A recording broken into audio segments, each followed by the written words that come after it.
Hola, hola, ¿qué tal? Buenos días, ya estamos aquí en H2O Sports por Frecuencia Busil, nuevamente en una nueva semana.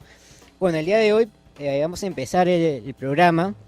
Bueno, felicitando primero a los deportistas de la selección de judo Busil, bueno, quienes liderados por el profesor Renzo Vidaurrazaga, se consagraron subcampeones nacionales en los Juegos, bueno, Nacionales Universitarios 2016. Y el día de hoy, bueno, estamos con un representante de esta selección que es Aarón González. ¿Qué tal, Aarón? ¿Cómo estás? Buenos días. ¿Cómo estás? Buenos días. ¿Qué tal? ¿Cómo te sientes, bueno, tú en representación de los demás chicos de tu equipo, al haber logrado este importante premio, ¿no? El haber quedado segundos. Bueno, primero que nada es darle las gracias a Renzo, que él ha sido el que ha puesto la confianza en el grupo. Creo que tuvimos un papel muy importante a nivel de universidad, porque llevó a 7 competidores y 6 de ellos sacaron medalla. Entonces habla mucho sobre el trabajo que se realiza pues durante la semana con Renzo. Y en el lado personal, bueno, para mí esto era importante porque este es un nacional en el judo y eso implica ya que las próximas competiciones que tenga ya es con gente mucho más capacitada, ¿no? Una vez que tú participas en un nacional y consigues una medalla, ya te da una carta libre para que puedas pelear con gente mucho más de peso, más rankeados. ¿Qué próximos torneos ya se te vienen, bueno, próximamente, donde que vas a disputar? De las universidades, la USIL quiere organizar un campeonato de universidades, hacerlo aquí en la USIL, invitar a varias universidades. Y bueno, aquí con miras al Mundial de Universidades, ¿no? Que también sería importante ir a participar. Tendríamos que tener un trabajo mucho más fuerte. Tú sola, bueno, representas tanto a la selección, bueno, de la USIL y también eres parte, hay una selección nacional de judo, Sí, una sí, federación, sí, sí, ¿cierto? pero no, yo no Ujú. integro todavía porque yo apenas tengo un año Ya. haciendo judo Ujú. y me está gustando, estoy viviendo el proceso de, ¿no? Como se debe, por el momento entrenando en la universidad. Sí, Y, sí me ajá. gustaría estar en la selección. ¿Y cómo nació así? Bueno, tienes poco tiempo, ¿no? Y a pesar de que tienes poco tiempo, ya estás logrando cosas importantes. ¿Cómo así nació tu pasión por hacer el judo? ¿Cómo te llegó las ganas de practicarlo? Hace un año y medio un amigo me llamó para apoyar en un sudamericano sub 18 y sub 21 que se iba a realizar aquí como parte del staff, ayudando con las coordinaciones y todo. Entonces yo fui, yo no tenía idea de en qué consistía el judo. Sabía que era un deporte de artes marciales, pero nada más. Y bueno, me quedé todo el día apoyando, me gustó. Ahí me presentan a Renzo Vidaurrázaga. Y él me hace la invitación para que entrene aquí en la USIL. Yo no sabía que la USIL tenía judo. Ujú. Entonces yo tenía una lesión en la pierna y fui a entrenar con él y me gustó el judo, me gustó lo que te aporta el judo como deporte, que es mucho la disciplina, mucho el respeto. ¿Cómo ha cambiado tu vida practicar judo? Sí, me ha ayudado bastante con el tema de disciplina, con el tema de qué es lo que quieres ser, ¿no? Cómo te quieres ver, cómo te quieres enfocar en las cosas. Te ayuda por el tema del respeto, el tema de la puntualidad, el respeto que se tiene desde que entras al tatami, al oponente, al árbitro, a la mesa de control. Y te llena bastante de disciplina y de control con uno mismo, ¿no? Eso me ayudó bastante, ser más ordenado. Ujú. O sea, tú primero, bueno, entraste a practicar, digamos, judo, primero gracias a Renzo, a la USIL, y después ya entraste, digamos, ya entraste bueno, a una carrera, ¿no? O sea, acá. Eh, ¿Hablas carrera Claro, universitaria? carrera No, universitaria. yo ya estudiaba Ah, ya aquí. estudiabas acá y entraste a practicar. Claro, Ah, no, ok. no sabía. ¿Y cómo es que, qué tanto la USIL, o como la USIL apoya bastante a los deportistas, ¿no? ¿Qué tantos beneficios recibes de la universidad? Bueno, en cuestión de irme a Chiclayo, sí nos ayudó con el transporte, nos ayudó con los viáticos, con el alojamiento. Yo creo, algo particular, que Renzo es un buen profesor y creo que la USIL debería explotarlo más. Mm. Y yo creo que la única forma de explotar a Renzo sería darle más espacio, más tatami, que son las ¿Ya? colchonetas, para que él pueda hacer un trabajo, ¿no? En paralelo con las personas que recién están entrando, que son los de taller, y las personas que Renzo ya ve Mm. que son de la selección de los SIL. Ujú. Entonces de esa manera él podrá hacer un trabajo distinto, pero en paralelo, para que haya más gente, porque hay un buen grupo entrenando por un promedio de 18 personas entrenando y el espacio es reducido. Ujú. Eso limita el trabajo de Renzo porque son 2 horas. Entonces todos trabajan, pero Renzo le gustaría hacer trabajar a cada uno más, pues. Ok. ¿Y qué hay que tener para practicar judo? O sea, que hay que tener cierta capacidad, digamos, física. Bueno, primero que nada actitud, ¿no? Porque mi primera competencia, que justo fue en la Videna, yo casi no tenía casi nada de preparación, pero entré con actitud. Y por el lado físico y técnico bueno, eso se va desarrollando, ¿no? La parte física y la parte técnica. Yo no es que sea muy técnico, pero el judo trata en eso, ¿no? El judo significa la perfección, o sea, llegar a la perfección en cuanto a técnicas, en cuanto a llaves, en cuanto a disciplina. Siempre tratas de crecer en ese lado. Entonces, yo creo que tanto la parte física y la parte técnica se desarrolla. Y es un proceso, lo tienes que vivir, ¿no? Si te gusta, te vas a quedar y vas a seguir ahí. ¿Cómo ves tu futuro más allá de las competencias? ¿Te gustaría dedicarte ya siempre a este deporte o después? Sí, me gustaría representar al Perú con el judo, pero también tengo una meta que quiero cumplirla. Yo estudio marketing ¿Mm? y trabajo en la Federación Peruana de Judo. Ya. Y ¿Qué rol cumples ahí? en el área administrativa, en el tema de los eventos. Mm. Y me gustaría desarrollar el judo a nivel de marketing, hacer marketing deportivo. Y yo ser uno de los pioneros en el judo, promoverlo como deporte. Porque me parece que es un lindo deporte, es un deporte que te aporta mucho, no solamente como deportista, sino como persona. Y me gustaría llevarlo pues al tema profesional. Claro. Sería importante y sería bueno, ¿no? Porque es importante promover todos los deportes y me parece que el judo no debería ser la excepción. Bueno, Aaron, finalmente, ¿cómo te definirías tú como persona así, con 2 palabras o 3 palabras? Sería con una persona con bastante actitud. Actitud. Yo me definiría así, sí. Bueno, Aaron, muchas gracias. Bueno, y felicitaciones nuevamente por este logro que han obtenido para la universidad, ¿no? El tener el subcampeonato nacional de Juegos Nacionales. Ha sido algo muy bueno y bueno, te felicitamos por eso, felicitamos a todos los de la selección, así como también a los demás deportistas que están logrando cosas importantes en estas universidades, ¿no? Como la selección de vóley, básquet y a todos aquellos que nos representan.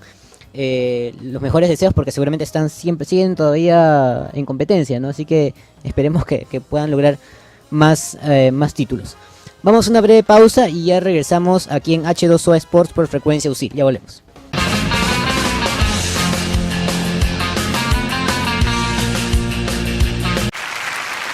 Es importante entender que muchos se pasan la vida desarrollando nuevas tecnologías para hacer más cómoda la vida de las personas. Aber sie realisieren leider nicht, dass technische Innovationen 终将成为过往，人们需要更为广阔的视野。 Latimor Wipe, Imomora, Latiwanko, Libabonbon, Awon, Eiti og jeg. Men derimot løsningen på de utfordringene som mennesker har hver dag. Ceux qui essayent de changer le monde doivent arrêter de regarder vers le futur. En beginnen met om zich heen te kijken. En UCIL aprendes del intercambio cultural y de nuestra formación emprendedora. Nuestros alumnos son lo mejor del mundo. El mundo de los negocios funciona en inglés. UCIL presenta su modelo de formación bilingüe. Una metodología que incluye cursos de carrera en inglés y la enseñanza intensiva del idioma. Estudia en UCIL y en nuestros programas de doble grado en inglés del Center for Global Education. Conviértete en un alumno sin fronteras. Emprendedores que forman emprendedores. ucil.edu.pe. El Perú y el mundo al alcance de tus dedos. En casa, en el trabajo, en la playa. La realidad política, económica, cultural y deportiva al instante. Los desayunos de Correo y UCIL te abren una ventana al mundo. El análisis, la información y las entrevistas a los protagonistas de la noticia. Los desayunos de Correo y UCIL. La actualidad con nombre propio. de lunes a viernes a las 8 de la mañana por USIL TV.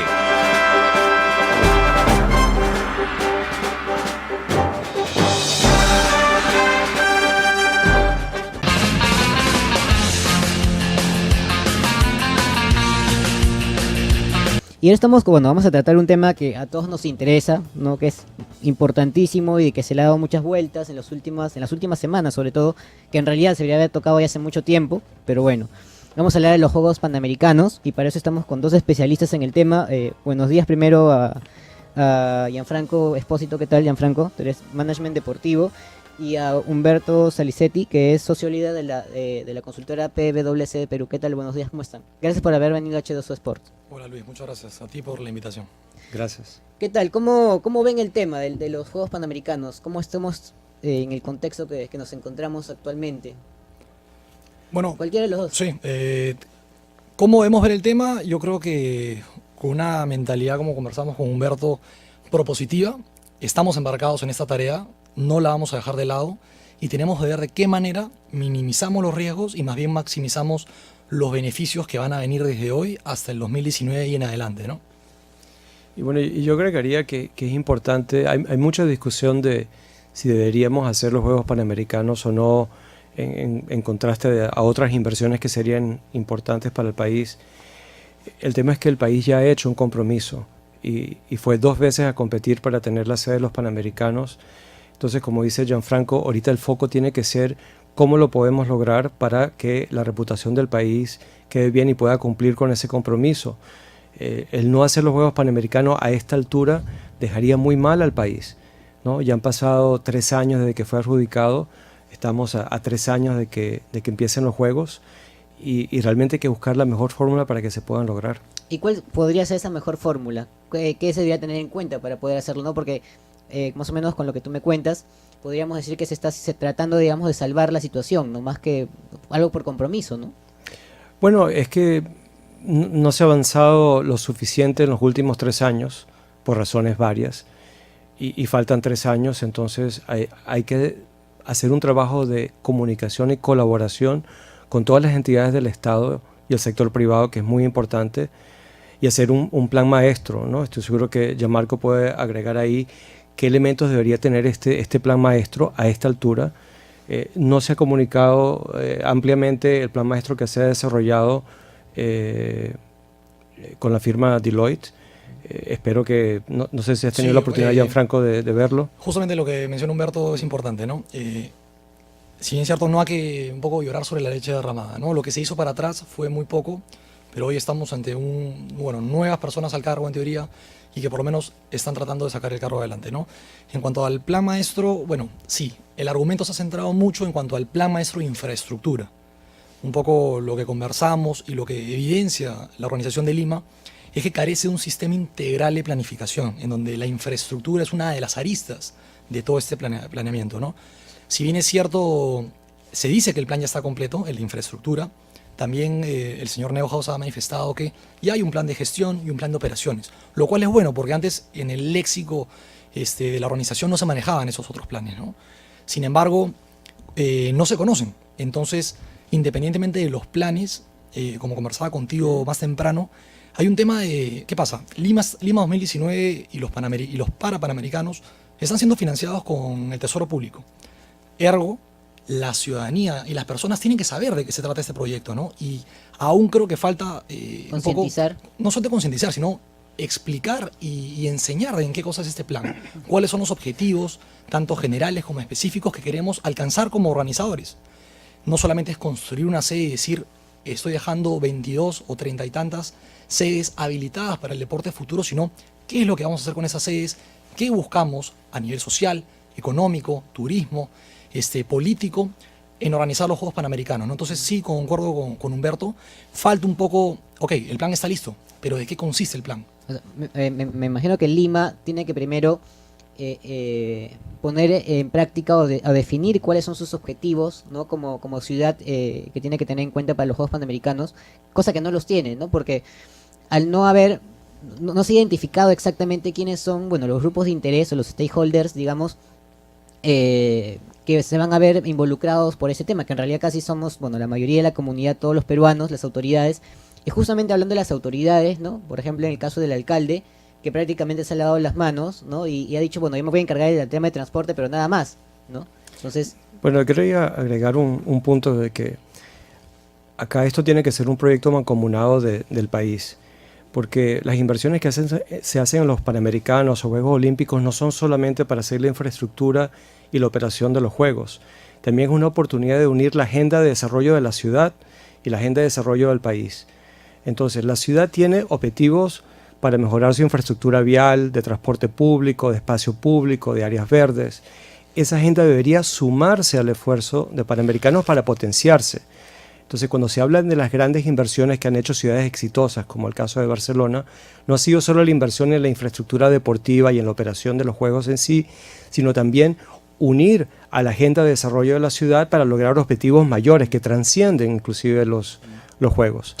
Hace muchos años se hicieron los juegos en Barcelona y en esa época la ciudad no estaba muy bien, ¿no? Y después aprovecharon esas obras de infraestructura justamente, ¿no? Para, digamos, mejorar y transformar la ciudad, ¿no? Y aprovechan estas zonas justamente para que los demás deportistas también puedan, digamos, practicar y poder ser una mejor, ha transformado a la ciudad, ¿no? Eso es lo que falta definir acá, ¿no? Correcto. El tema de Barcelona es muy importante, porque creo que es una de las mejores olimpiadas a nivel de best practices y un poco de know-how transferibles a otros eventos, ¿no? También lo fue Atlanta, también lo fue Londres. Sin embargo, Barcelona es un tema muy conocido, pero poco entendido. ¿Cuál es el contexto detrás? En el 69, 70 y 71, Barcelona hizo un plan de regeneración urbana, en donde se estipuló justamente cuál iba a ser el desarrollo de la ciudad a futuro. Y los juegos fueron utilizados como un catalizador, un medio de justamente implementar este plan ya existente. Entonces, creo que un primer error sería decir, los juegos per se transformaron a Barcelona. Eso no sucede. Es más, los eventos deportivos, por la naturaleza efímera que tienen, no son grandes transformadores, simplemente si son dejados los objetivos al azar. Tiene que haber un plan preexistente, ¿no? Lo cual, si lo traemos a Lima, Lima carece de un plan no solamente de infraestructura, sino un plan de desarrollo urbano, lo que mencionaba Humberto, ¿no? Pero sí, es correcto, los juegos, si tenemos un plan, una planificación estratégica estipulada y más bien los utilizamos como un mecanismo para implementar y desarrollar, como un medio y no un fin, podemos lograr muchas cosas, ¿no? A nivel social, económico, político, ambiental, lo cual nos importa, ¿no? Más allá del tema deportivo. Si no tenemos, definido un plan maestro en obras de infraestructura, mucho menos creo que tenemos un plan para como ciudad, Lima como ciudad, ¿no? Un poco sí, saltando a ver, si siempre se hablan de la carencia de planes, pero un poco de acá viendo a los 1000 días que faltan para los Juegos, creo que se tienen que trabajar algunas aristas que están en el aire, ¿no? Primero, como bien dice Humberto, es integrar primero al CISDEN, al Sistema Deportivo Nacional. En los últimos años ha estado hablando solamente del COP y del COPAL. Finalmente el COPAL nace ante una necesidad de que estábamos tarde, ¿no? Todo juego tiene un comité organizador. Sin embargo, el CISDEN es mucho más que eso. Es integrar a todos los miembros del Sistema Deportivo Nacional, a las autoridades, a los municipios, y demás, a otras instituciones que también son parte de esto y no sé si se han dado cuenta, que es PROMPERÚ, el Ministerio de Turismo y demás, ¿no? ¿Quiénes conforman, digamos, las tomas de decisiones de los planes? O sea, no solamente es el comité organizador, sino, digamos, a nivel también instituciones públicas. Lo que pasa es que miembros del COPAL, diferentes miembros que constituyen el COPAL provienen de las municipalidades, del Instituto Peruano del Deporte, del Comité Olímpico Peruano, de la presidencia, de los ministerios. Entonces, el COPAL es quien ya tiene un pool de personas de diferentes sectores, ¿no? Yo creo que uno de los errores, eso sí, que hay que mencionarlo, es que desde que se estipuló el COPAL, se pensó, si bien es cierto, representantes de estos diversos organismos, se pensaron en personas, yo creo, ad hoc y con bastantes capacidades, pero se pensó en una escala part-time en donde inclusive ellos trabajaban ad honorem. Y creo que no dimensionamos que unos juegos de esta naturaleza requería ponerle no solamente las 8 horas laborales del día, sino inclusive sobre tiempo para poder sacar esto adelante, contemplando todas estas aristas que hemos estado mencionando, ¿no? Y una cosa que también que había mencionado Gianfranco hace unos minutos, el tema de comunicación. Yo creo que la población en general desconoce y no entiende de qué se tratan los Juegos Panamericanos, y el tema del legado deportivo es muy importante porque si bien los Juegos en sí no transforman sociedades en sí, el promover el deporte, el crear instalaciones que permita a nivel nacional estimular a jóvenes que entran al deporte. Está comprobado desde el punto de vista sociológico que el deporte disminuye las tasas de crimen, disminuye la ausencia de jóvenes en los colegios. Entonces es una gran oportunidad social para el país el promover los Juegos Panamericanos como un instrumento de transformación de la gente. Yo creo que esto debería ser un motivante muy grande para hacerlo bien. Y a esto justamente hay que sumar el factor ciudadanía dentro de la organización. ¿Qué pasa? Unos juegos, si esperamos al 2019 hacer los 15 días del evento, finalmente puede ser que se logre un impacto económico, pero el impacto económico no lo es todo, ¿no? También tenemos que buscar desarrollar el capital social, y ahí es donde entra la ciudadanía. Y si ellos no son parte de la toma de decisiones, de la información y de cómo justamente el evento puede generar beneficios a ellos, creo que no vamos a terminar de articular y más bien lograr un beneficio más allá de la fecha de término del evento, ¿no? Entonces, como bien mencionó Humberto, integrar a la ciudadanía y que, más allá del tema de infraestructura y deportivo, porque finalmente los eventos son un pretexto para lograr cosas mayores, cambios tangibles, puede ser a nivel económico, a nivel de turismo, como también intangibles que mencionaba Humberto, ¿no? Que es incrementar el sentido de pertenencia y muchas cosas más que finalmente coadyuvan a que esto acá deje un legado más allá de la fecha de término, ¿no? ¿Y cómo se podría incluir a la población, digamos, concientizar sobre la importancia y la magnitud de desarrollar unos Juegos Panamericanos? Bueno, una cosa es muy complicado hacerlo. Es complicado, pero una de las formas de hacerlo es que en todos los Juegos Olímpicos y Panamericanos se construye una base de voluntarios muy grandes, aproximadamente unas 25.000 personas, que vienen de todos los estratos sociales, de todos los niveles, de todas las edades, y que se les entrena para entender cómo apoyar ciertas funciones de los Juegos, recibir a los visitantes, guiarlos, ayudar en los procesos de acreditación de los visitantes, de los atletas, y es una forma de desarrollar también una cultura de colaboración ciudadana a través de las escuelas, a través de las municipalidades, los medios de comunicación. Esa es la forma en que más se puede llegar a penetrar a la ciudadanía. No tenemos una cultura en el Perú de movilizar a tantos voluntarios al mismo tiempo. Entonces esto es una gran oportunidad, pero si no se hacen campañas de comunicación profundas a nivel de toda la ciudad, de todo el país, va a ser difícil armar este grupo, capacitarlo para que puedan ser instrumentos de comunicación y de apoyo en los Juegos. Y eso deberían de empezar desde ahora. Hemos de haber empezado hace 5 años inclusive, sí. ¿no? Lo que pasa es que justamente a eso sí quiero hacer énfasis, ¿no? Los eventos deportivos son experiencias de consumo. Tú preguntaste cómo incluir a la sociedad. Si pensamos en el evento como un producto terminado, es decir, al 2019 vienen 15 días y vamos a todos disfrutar de este evento, estamos empezando mal. Tenemos que insertar a la comunidad dentro de este proceso y hacer una co-creación. Es decir, ¿qué cosa busca la sociedad? Porque finalmente, sí, vienen argumentos como conversamos más temprano de ¿por qué invertir tanto aquí y no en otros sectores? Si realmente insertamos a la sociedad y hacemos un producto co-creado con ellos, vamos a justamente también lograr otros beneficios, ¿no? Y que la sociedad no solamente sea una sociedad pasiva, ¿no? Sino que sea activa y también pueda de repente promover, digamos, situaciones que puedan, digamos, beneficiar a la ciudad, ¿no? O sea, que ellos también digan, se puede hacer esto o aquello para poder mejorar la situación de los Juegos Panamericanos. Mira, para darte un ejemplo concreto. Supongamos que lo que es cierto, se va a hacer una obra deportiva en San Isidro, como se va a hacer en otras partes, pero tomemos ese ejemplo. Si hay grupos de comunidad para discutir dónde se va a hacer la obra, cuál va a ser el impacto, para que ellos digan sugerencias de cosas que podría ser importante considerar después de los Juegos, para que realmente la comunidad pueda utilizarlas, para que las federaciones lo puedan utilizar, vamos a lograr mejores diseños que van a tener mayor posibilidad de ser sostenibles. En Atenas hubieron obras donde el gobierno a la mala colocó las instalaciones, inclusive en un caso colocó una cerca donde mantuvo a la población alejada. El resultado de eso fue que después de los Juegos de Atenas, esa obra a la comunidad le dio la espalda y está hasta hoy abandonada.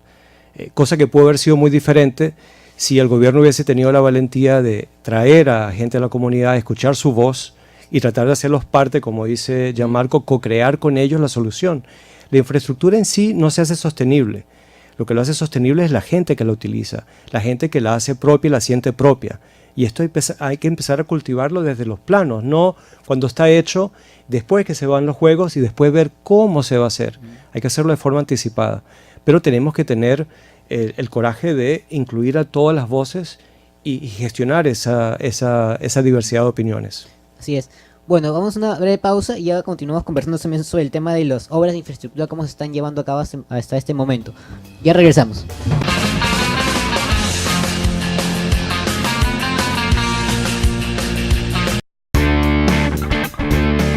El mundo de los negocios funciona en inglés. USIL presenta su modelo de formación bilingüe.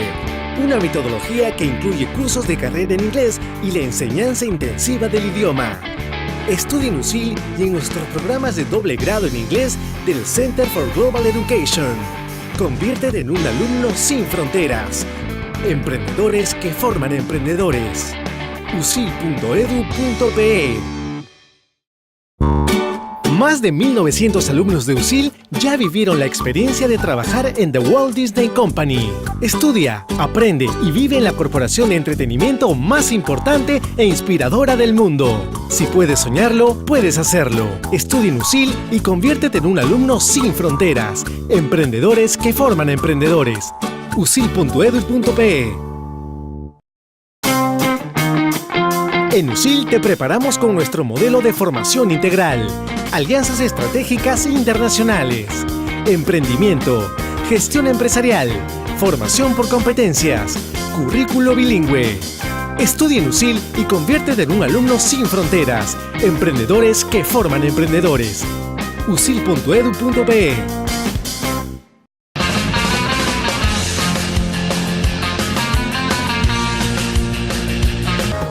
Ya estamos de regreso en H2O Sports por frecuencia USIL, hablando sobre los Juegos Panamericanos.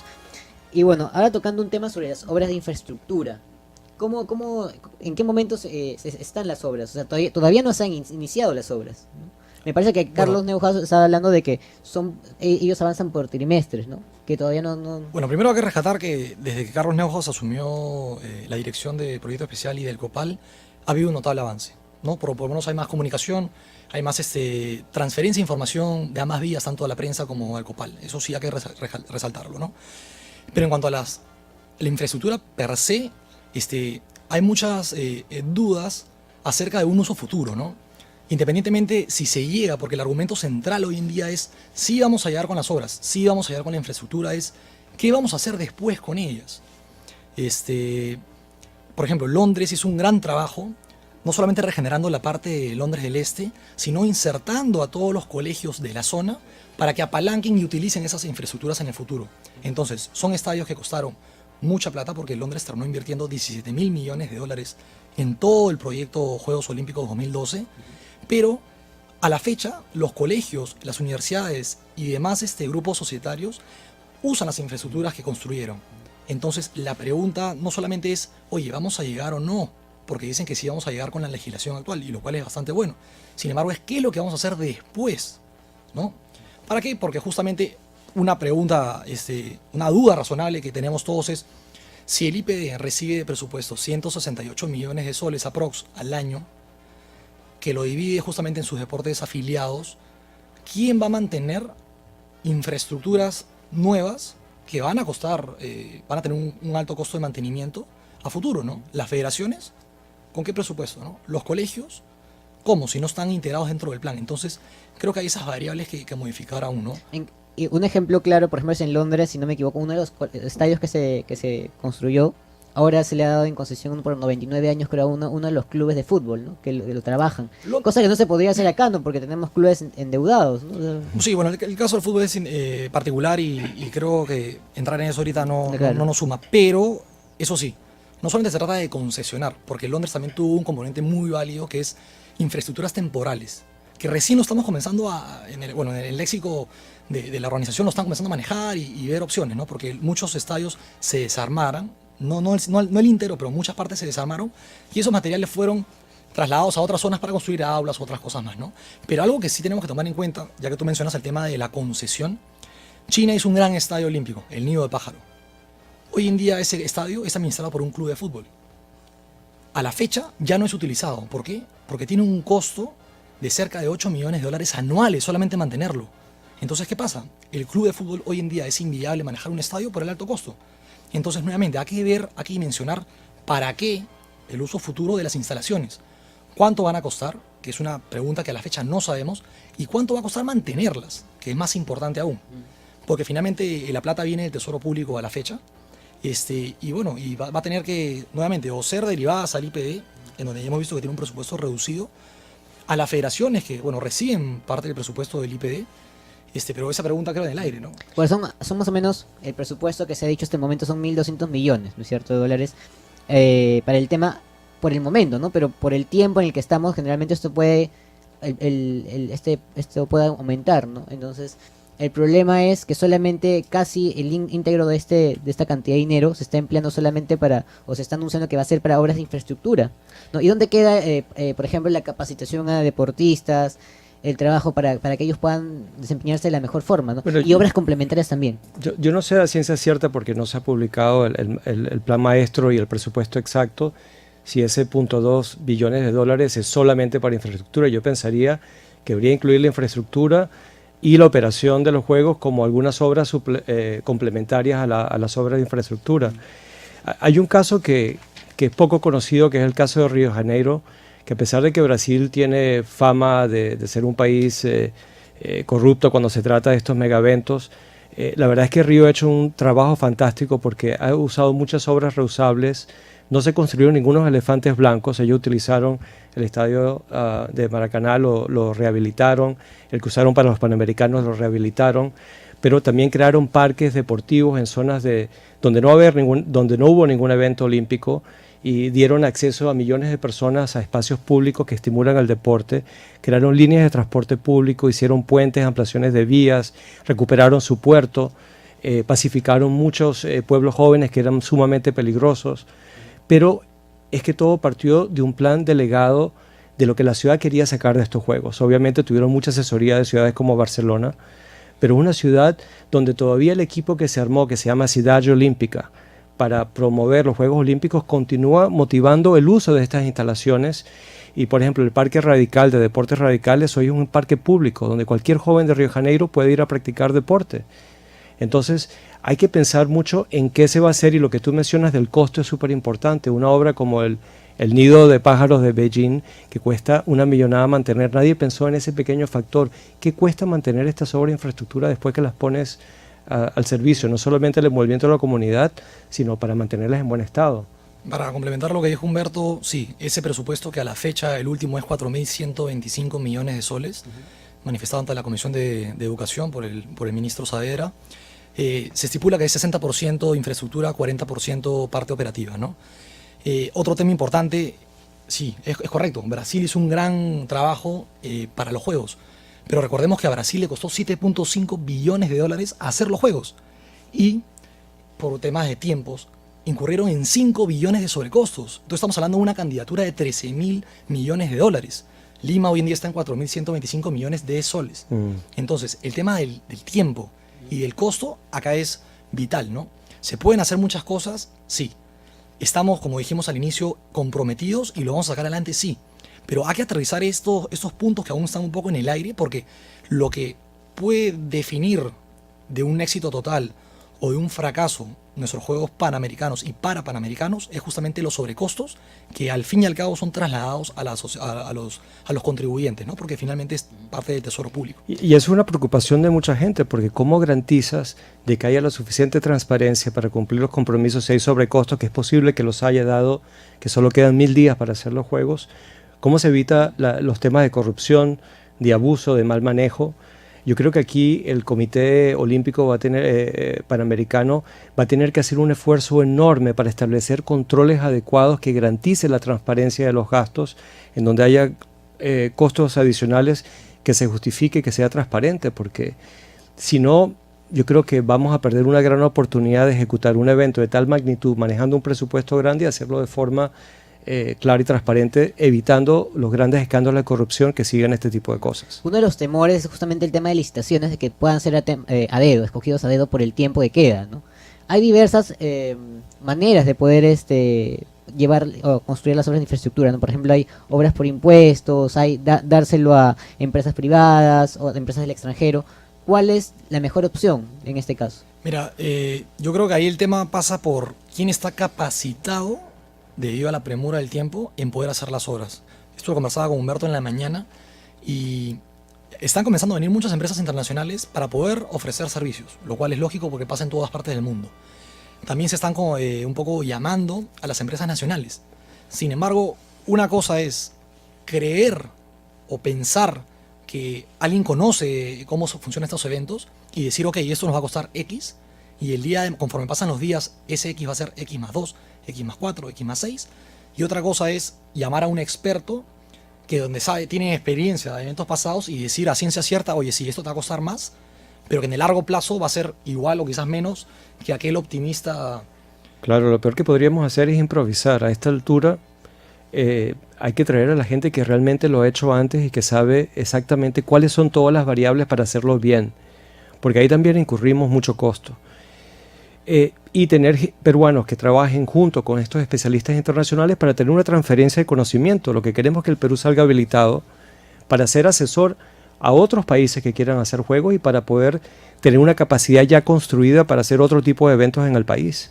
Algo que no podemos estar cerrados es que esto va a costar 4.125 millones de soles, porque la estadística nos dice que desde 1960, los Juegos de Roma, todos los Juegos Olímpicos y Panamericanos han sobrepasado el límite de su presupuesto, incurriendo inclusive de 2.6 a 3.7 veces más. Entonces, nuestro presupuesto de hoy, 4.125 millones de soles, cerca de 1.2 millones de dólares, billones de dólares, correcto, no va a ser el final. Claro. Entonces, como bien dice Humberto, tenemos que traer los mejores. Por ya la premura del tiempo, nos quedan 1000 días. Eso sí, no dejar de lado el componente nacional que se inserte dentro de esto, ¿no? Porque mal que bien nosotros conocemos como nuestra realidad. Otra cosa que sí debemos hacer es tener un cambio de mentalidad, de impacto a apalancamiento. Siempre se piensa el impacto, lo que va a generar a futuro después de los juegos. Pero hoy en día, incluida la literatura en materia deportiva, te dice que tenemos que buscar el apalancamiento, cómo insertar a la sociedad en todo lo que viene previo a eso, ¿no? Festivales, relacionar eventos, cómo incluir los Juegos Panamericanos dentro de la publicidad, dentro de los eventos que realizamos hoy en día. ¿Para qué? Para poder maximizar el turismo, crear esta imagen, una asociación de imagen de transferencia sinérgica entre Lima y los Juegos. Hoy en día leí en un artículo en donde decía que el 60% de peruanos no son optimistas o creen que no vamos a hacer unos buenos Juegos Panamericanos.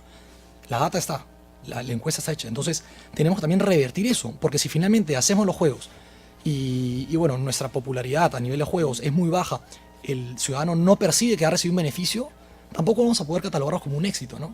Entonces, las aristas son muchas. La deportiva es una, la social es otra, la política es otra, la económica es la más importante. Entonces, tenemos que un poco mapear este espectro que no solamente se centra en lo deportivo ni en la infraestructura. Esa es una de las partes, ¿no? Otro tema de infraestructura que creo que aún no logramos entender muy bien es que estamos hablando solamente de infraestructura primaria. Estos eventos requieren de no solamente primaria, sino también una infraestructura secundaria y terciaria. No solamente son los eventos, los recintos específicos, también hay que contemplar los recintos de entrenamiento, los centros de media atención. Y como tercer paso, la terciaria, están los aeropuertos, los medios de transporte. Entonces, hoy en día apareció en escena, lo cual es bueno, el alcalde de Lima. Están apareciendo otros actores más, pero esos no pueden trabajar de manera desarticulada. Porque si no hay un plan común y concreto, cada uno va a tirar agua para su propio molino o hacer cosas que no coadyuven justamente a los logros específicos y objetivos generales del proyecto Lima 2019 y por lo cual se licitó, ¿no? Y yo quería agregar que la semana pasada estaba conversando con un ex miembro del Comité Olímpico Internacional en Italia que participó en la organización de 6 Juegos Olímpicos y me comentaba que Los Ángeles había sido los Juegos Olímpicos que salvaron las Olimpiadas, porque fue uno de los primeros juegos donde la participación del sector privado fue clave. Y yo creo que acá en el Perú el sector privado debe jugar un papel súper importante, pero el sector privado necesita tener la claridad y entender cuál es el master plan y cómo el gobierno se está organizando para hacerlo bien. En la medida que haya confianza y que hay un plan claro, el sector privado va a participar más y mientras más participe, yo creo que vamos a poder tener juegos más exitosos. tenemos que ver a Tokio, ¿no? Tokio 2020, ya que Humberto toca este tema, es importante. Además del top, este programa olímpico de patrocinios, Tokio tiene 33 auspiciadores a la fecha, lo cual tiene mucha plata. Sí, ha también tenido problemas, está moviendo estadios porque eran muy caros, está ajustando un poco en plan. Se estima que las cifras de Tokio están por encima de los 15 billones de dólares, lo cual a nosotros, si lo escuchamos acá, nos asustaría muchísimo. Pero Tokio está apalancando de un mix privado-público importante. Lima hoy en día depende solamente del tesoro público, entonces, y no tiene ningún auspiciador oficial. Entonces es momento de trabajar. Las marcas no van a invertir si solamente hablamos al 2019. Es por eso que esta mentalidad que decía de apalancamiento, ver qué cosas hacemos desde hoy, que ya estamos tarde, pero desde hoy hasta el 2019 y posterior, para que justamente los privados tornen su mirada con una mirada positiva y optimista y podamos justamente construir temas más allá de los deportivos, ¿no? ¿Y cómo se podría recaudar, o bueno, la inversión que se va a hacer para los juegos, ¿no? Porque se hablaba de que, por ejemplo, en la Villa Panamericanas, después de los juegos se querían vender, por ejemplo, las como departamentos, ¿no? Pero la zona, la zonificación, o sea, no da, o sea, las obras, no hay seguridad, no hay pavimentación, no hay esos temas, entonces no se va a poder recaudar o recuperar la inversión que se haga, ¿no? Bueno, el tema de la Villa Panamericana sí es un tema sensible, ¿no? Porque el tema de la villa hemos estado buscando un sitio donde poner la villa. Mucho tiempo se dijo, va a ser en Lince, va a ser en Breña, va a ser en Chorrillo, va a ser... Finalmente terminó siendo en Villa El Salvador. Pero no ha formado parte de un plan previo de generación urbana, es decir, no sabemos ad hoc dónde es que debió haber estado. Hoy en día la villa, si uno divide el costo del proyecto entre los metros cuadrados, la demanda de la zona de Villa El Salvador, es decir, la cantidad de dólares por metro cuadrado que están dispuestos a pagar por la zonificación excede el proyecto. Entonces sí, hay un problema futuro que creo que no lo hemos sabido resolver y regresamos a la misma premisa inicial, ¿no? Hemos tenido una carencia de planes en todo sentido desde el día 1. Eso te lo evidencia cómo hemos incrementado los costos, cómo de esta etapa de planificación a implementación estamos totalmente desfasados versus lo que dice la literatura y versus lo que hacen otros comités organizadores. Entonces, sí, hay problemas, pero estamos ya sobre la marcha y más bien tenemos que ver de qué manera minimizamos esos riesgos, ¿no? Uno de los temas, por ejemplo, es el tema del tráfico, ¿no? El tráfico es un caos ahorita. ¿Cómo va a ser cuando estén los Juegos Panamericanos? Ya no se va a poder ni salir, ya supongo. Bueno, una de las soluciones que decían era que, bueno, primero la línea 4, pero ni siquiera no se va a terminar, seguramente, ¿no? ¿Qué se podría hacer con ese tema? Bueno, se tendrá que definir corredores especiales con canales, con pistas especiales para el transporte de atletas y personal de apoyo. Sí, Beijing hizo eso, ¿no? Justamente ese problema ahora estamos enfrentándolo. ¿Cómo hacemos para eso, no? Pero una correcta planificación estratégica hubiera contemplado el desarrollo vial de la ciudad de Lima, propulsado por los Juegos, para no solamente ver cómo transportamos a los atletas, sino cómo transportamos a los ciudadanos pasado los Juegos Panamericanos. Pero nuevamente un poco estamos entrampados en el mismo loop, ¿no? Pero ¿cómo hacemos? Humberto lo ha mencionado. Beijing hizo eso, corredores exclusivos, Londres también lo ha hecho, y así tendrá que ser, ¿no? Y mira qué buen legado sería que todo el trayecto del aeropuerto Jorge Chávez a la ciudad por Fawcett y Avenida La Marina se pueda organizar y estructurar no solamente para los Juegos, sino que le quede un legado a los limeños de poder ir a ese aeropuerto en una vía que está bien manejada y bien estructurada. Entonces aquí hay un pequeño legado que sería organizar el acceso del aeropuerto al resto de la ciudad. Es realmente difícil llegar a Lima, o sea, cuando las personas llegan a Lima en días normales es muy complicado y da una impresión negativa de la ciudad cuando esta ciudad tiene cosas magníficas que mostrar, pero la primera cosa que el turista se encuentra, el visitante se encuentra, es una maraña de tráfico inmanejable. Va a ser un gran desafío y también esos días quizás se tenga que declarar, como en el caso de la APEC, feriados para disminuir el número de personas que van a estar circulando por la ciudad. Bueno, finalmente, de repente, eso es una pregunta un poco comprometedora, pero digamos que en el caso de que no se tendría en cuenta, digamos que tenemos que hacer esos Juegos Panamericanos, ¿no? Porque estamos en ojos de todo el mundo, ¿no? Finalmente. Pero, por ejemplo, hubo unos juegos, o se dijo que Estocolmo iba a hacer unos juegos, y al final dijo no, porque hay otras cosas más importantes, como el tema de salud, de educación, ¿no? ¿Se debería hacer o no hacer los juegos?